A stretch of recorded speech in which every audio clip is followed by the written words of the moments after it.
Bien, pour cette fois-ci, on veut méditer sur le verset 7. Bien, on va prendre deux versets parce qu'ils vont ensemble finalement.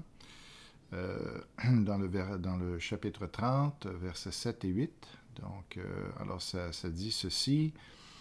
Je disais dans ma tranquillité, je ne serai jamais ébranlé. Éternel, par ta grâce, tu avais affermi ma montagne. Tu t'es caché et j'ai été épouvanté. Alors, ça nous arrive assez souvent de penser qu'on est en sécurité sans aucune raison valable, là, juste parce que ça repose, parce que les choses vont bien. Alors, on a cette prétention, là, je disais dans ma tranquillité, je ne serai jamais ébranlé. Ouh là là, c'est des, on a déjà entendu ça, de jamais dire jamais. Mes parents me disaient ça, dis jamais, jamais. Euh, alors, c'est ça, quand les choses vont bien dans nos vies, on a souvent l'impression que ça va durer tout le temps. Et puis on se comporte comme si finalement on était le seul maître à bord et que toute notre vie reposait sur nous, sur un fondement solide que nous sommes.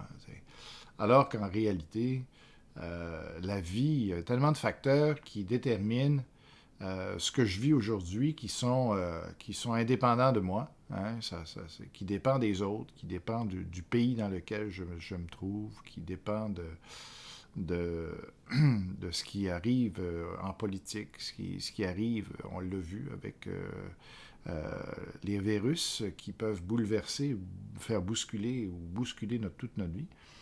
Donc, on se rend compte finalement qu'on est très prétentieux de penser que notre vie dépend de nous, qu'on a ça dans nos mains et puis que tout va bien aller. Alors, c'est pour ça que l'auteur dit ici, David dit ici, je disais dans ma tranquillité, je ne serai jamais ébranlé. Éternel, dans ta grâce, tu avais affermi ma montagne. Alors, au moins, David avait cette reconnaissance-là de dire que quand finalement ça allait bien, quand sa vie était stable, quand tout fonctionnait bien, et puis que même sa montagne, ça veut dire quand même son succès, sa grandeur. Alors, mais il reconnaît que finalement, c'était la grâce de Dieu. Ça ne dépendait pas tellement de nous. Si on était fin, si on était intelligent, si on était sage, si on savait mener notre vie, mais finalement, il a reconnu par la suite que ça dépendait de la grâce de Dieu. Pendant ce temps-là, là, alors que lui, il se disait, bon, tout va bien, puis c'est à cause de moi, en fin de compte, c'est sous-entendu. Là, il est obligé de dire par la suite que c'était la grâce de Dieu. C'était Dieu qui finalement faisait en sorte qu'il y avait des belles journées, que tout allait bien, qu'il y avait du succès, que ses projets allaient de l'avant. Et là, pour lui donner une leçon d'humilité. Dieu se cache. Tu t'es caché et j'ai été épouvanté. Alors, Dieu s'est retiré parce que Dieu est pas impliqué à distance dans nos vies. Il est personnellement là.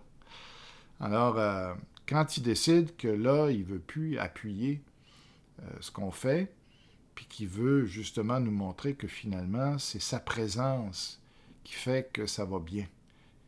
C'est quand lui est proche de nous que les choses vont bien. Parce que lui, sa présence, c'est la bénédiction. Il ne peut arriver que du bien quand Dieu est là. Alors là, pour qu'il arrive du mal, il faut que Dieu se retire parce que le mal ne vient pas de lui.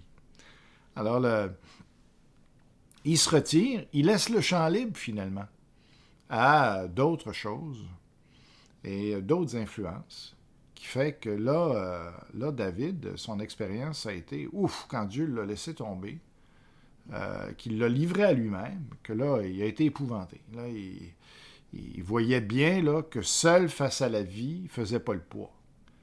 Et là, il a réalisé qu'il y avait plein de peurs, il y avait plein de sujets de crainte, d'inquiétude, d'angoisse. Alors, ça a été une bonne leçon pour lui. Et on doit se rappeler aussi, alors, si on vit justement, donc faisons attention à la prétention, puis reconnaissons que si ça va bien dans notre vie, c'est que Dieu est là. C'est que Dieu s'est approché de nous, qui est en train de nous bénir. Et il est la solution à ce qui n'est pas de peur. C'est lui, quand on a peur, c'est lui qui nous manque. Fait que, il faut faire appel à lui. Et puis, donc, il faut toujours dépendre. C'est ce que ces versets-là nous apprennent, c'est qu'il faut toujours dépendre de lui dans ça et pas s'appuyer sur nous. Voilà.